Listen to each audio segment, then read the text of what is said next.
মহারাষ্ট্রে থাকার সময় এই রেসিপিটা আমি প্রতিটা ব্রেকফাস্টের দোকানেই লক্ষ্য করতাম।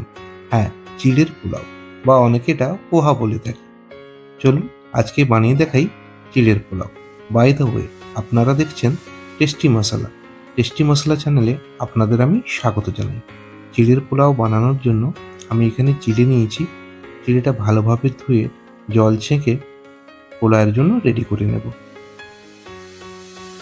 ঠিক এইভাবে আমি খুব বেশি ভিজিয়ে রাখিনি, আমি সামান্য ভিজিয়ে জল ছেঁকে চিড়েটা রেডি করে নিয়েছি পোলাও বানানোর জন্য।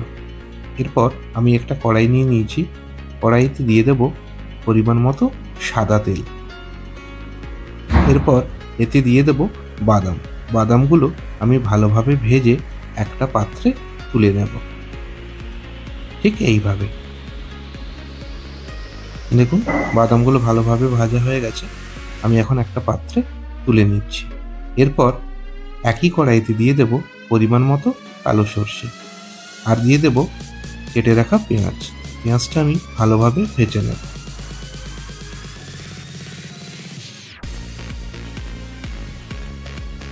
পেঁয়াজটা ভালোভাবে ভাজা হয়ে গেছে। এখন আমি এতে দিয়ে দেব কারি পাতা। কারি পাতা দিয়ে সামান্য নাড়াচাড়া করে আমি এতে দিয়ে দেব কয়েক টুকরো গোটা কাজু। কাজুটা দিয়ে আমি ভালোভাবে নাড়াচাড়া করে নেব। এরপর এতে দিয়ে দেব ভিজিয়ে রাখা চিড়ে। চিড়েটা ভালোভাবে মিশিয়ে নেব। এরপর উপর থেকে দিয়ে দেব পরিমাণ মতো লবণ আর হলুদ গুঁড়ো।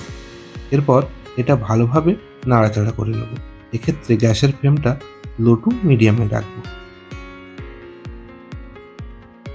সামান্য নাড়াচাড়া করে আমি এতে দিয়ে দেব ভেজে রাখা বাদাম। বাদামটা দিয়ে সামান্য নাড়াচাড়া করে আমি ওপর থেকে দিয়ে দেব পাতিলেবুর রস।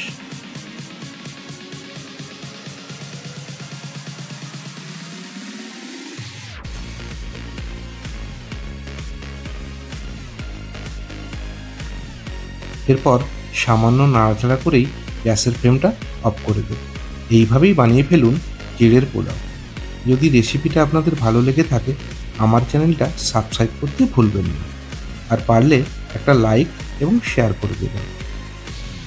এখনকার মতো চলি, দেখা হবে অন্য ভিডিওতে, অন্য এপিসোডে। টাটা।